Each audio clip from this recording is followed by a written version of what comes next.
आशा भोसले यांची अंत्ययात्रा सुरू झालेली आहे आणि दादर परिसरामध्ये ती पोहोचलेली आहे। साश्रू नयनांनी शेकडोंच्या संख्येनं लोक त्यांना निरोप देण्यासाठी उपस्थित असल्याचं आपण पाहतोय।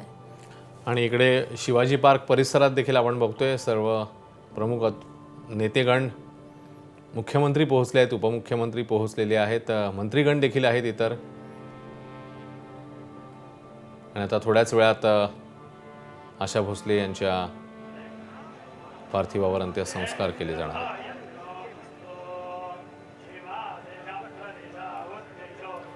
संगीतकार नौशाद यांनी एकदा आशाताईंचं एक गाणं ऐकलं आणि ते गाणं ऐकून ते इतके भावुक झाले की त्यांनी एक वाक्य वापरलं आणि ते वाक्य किती खरं आहे की आशा जी का सूर सदा सुहागन है।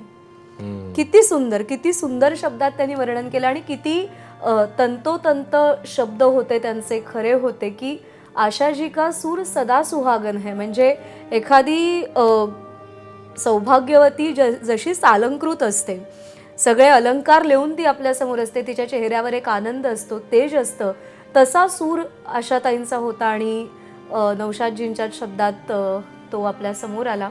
आपण दृश्य पाहतो, एकीकडे दोन्ही उपमुख्यमंत्री आणि मुख्यमंत्री शिवाजी पार्क स्मशानभूमी परिसरात पोहोचलेत। मंत्री छगन भुजबळ सुद्धा आहेत। 4 वाजताची वेळ आहे आणि अंत्ययात्रा सुद्धा दादर परिसरामध्ये पोहोचलेली आहे। आशाताई जरी काळाच्या पडद्याआड गेल्या असल्या तरी त्यांचे सूर चिरंजीव आहेत, चिरंतन आपल्या सोबत आहेत।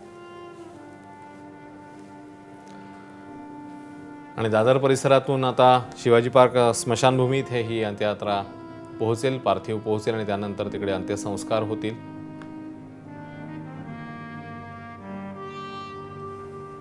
नेतेगण त्यासोबतच काही कलाक्षेत्रातली मंडळी देखील इकडे उपस्थित राहू शकतात आणि थोड्याच वेळात ही अंत्ययात्रा जी आहे ती आता पोहोचणार आहे।